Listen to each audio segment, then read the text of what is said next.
guys, 13,000. Talaga naman, no? Ito yung pag-ikot natin sa event namin. Grabe. Sobrang dami ng tao.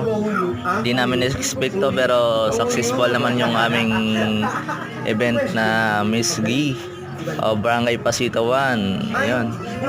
Dito po ninyo makikita yung mga mukha ng mga taong ito.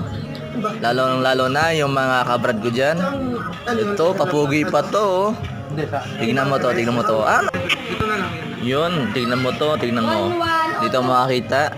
Ito, pag ikot ko, makikita mo yung mukhang mga kabrad ko. Ito, tignan mo to si Daniel, si BGS8 Antonio, si Brad Tata. Ayun, yun si brother.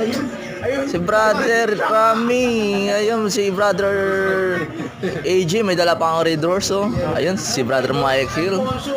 Ayun. Tignan mo to. Yan, mga gagwapo talaga.